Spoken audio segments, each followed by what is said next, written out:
रावण का संहारक हूँ, मर्यादा पुरुषोत्तम श्री राम हूँ मैं ब्रह्मा हूँ, मैं विष्णु हूँ और कैलाशी महाकाल हूँ मैं नरसिंह रूप में मैं ही हूँ, परसाधारी परशुराम हूँ मैं। हाँ, मैं हिंदू हूँ, वही हिंदू जिसने धर्म के लिए न जाने कितना त्याग किया है, धर्म को अपने सुरक्षित रखा, बाकी सब बलिदान किया है मेरे पुरखों ने। मैं गौरवान्वित फील करता हूँ अपने बुजुर्गों को देखकर कि मेरे बुजुर्गों ने नाक नहीं कटाई कभी, हंसते हंसते बलिदान दिया है। हाँ, मैं हिंदू हूँ। ये तो हो गई जी वो उस हिंदू की बात जो हिंदू होने पर गर्व करता है। लेकिन सब जानते होंगे एक 42वें संशोधन में एक नया शब्द जोड़ा गया, सेक्युलरिज्म।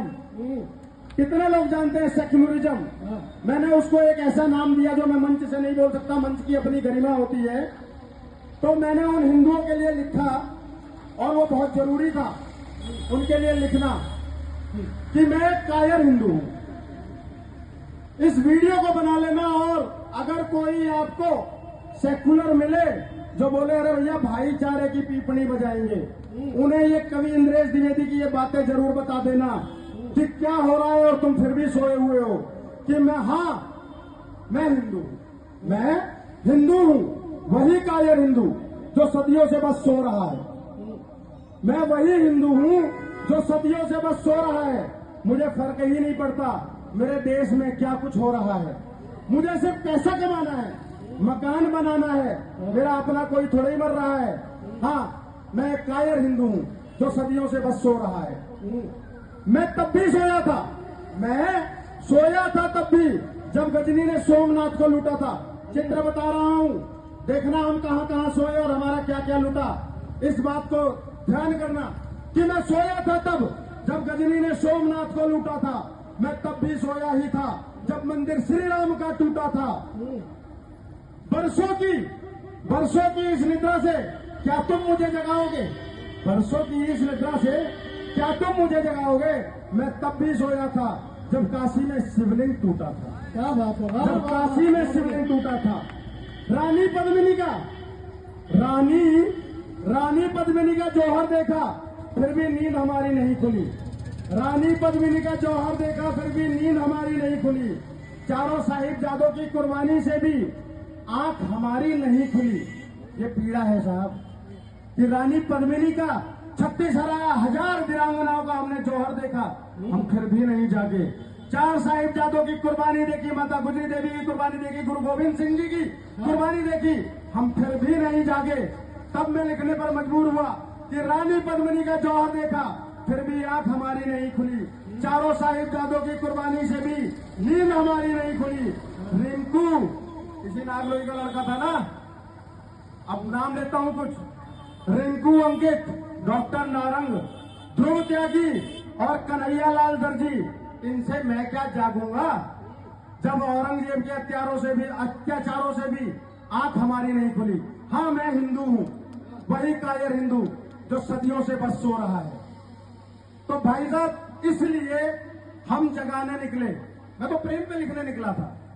थोड़ा सा बताता हूं आपको कि मैं प्रेम पर लिखना शुरू किया, लेकिन तब तक देखा कि दिल्ली में दंगे हो गए, तो दिल भर नेकी मार दिया गया, तो कहीं कुछ हो गया। हमने कहा नहीं, समाज में प्रेम गाने वाले तो बहुत बड़े बड़े कवि हैं, हम देश की पीड़ा गाएंगे और बोलेंगे और जमीन पर जाकर उनके लिए आंदोलन भी करेंगे। अभी जो लोग भी सोशल मीडिया पे देखते होंगे, परसों दिल्ली यूनिवर्सिटी में हमारी एक बहन के साथ, जिसका नाम है रुचि तिवारी, पत्रकारिता करती है, उसके साथ में वामपंथी गुंडों ने विभत्स तरीके से उसका लिंचिंग करने की कोशिश करी। एक लड़का उसकी गर्दन दबा रहा है, तो कुछ लड़कियां उसके कान में उसको रेप थ्रेट की बातें कर रही थी। हम लोग गए मॉरिसनगर थाने और हमने पुलिस प्रशासन से भी बात करी और उनको अरेस्ट कराने के लिए FIR के लिए प्रेशर किया। हम अपनी बहन के लिए खड़े थे। और अब जब बात बहन की आई है तो मैं इन वामपंथियों को बताऊंगा, पहले अपनी अगली कविता के माध्यम से ये बताऊंगा कि बेटियां हमारे लिए हैं क्या, और उसी कविता में कुछ प्रश्न छोड़कर जाऊंगा।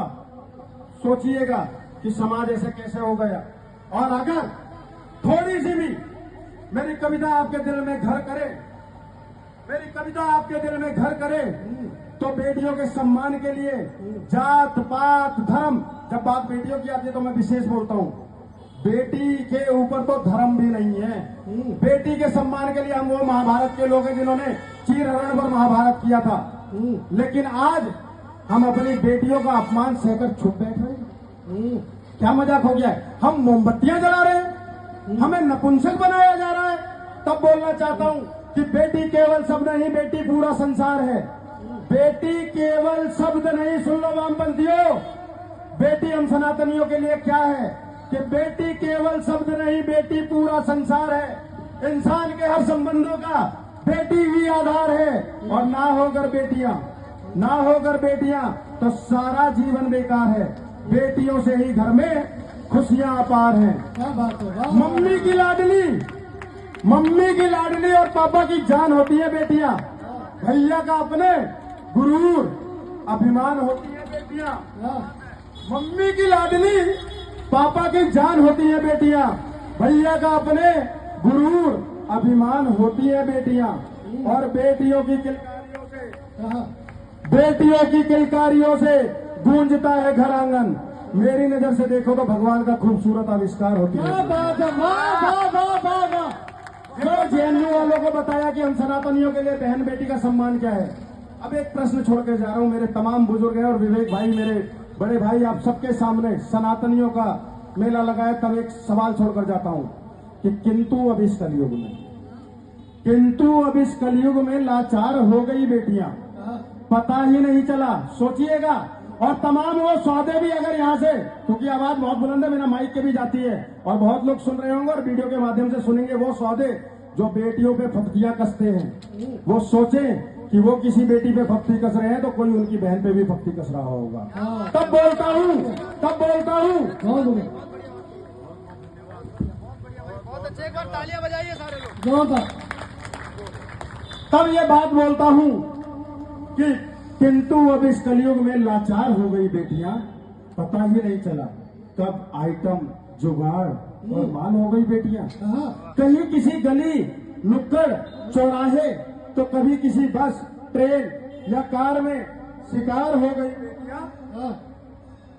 कुछ दरिंदों के लिए बस हवस मिटाने का सामान हो गई बेटियां। क्या बात है, वाह! कुछ दरिंदों के लिए हवस मिटाने का सामान हो गई बेटियां। हर रोज होता है किसी न किसी बेटी का बलात्कार।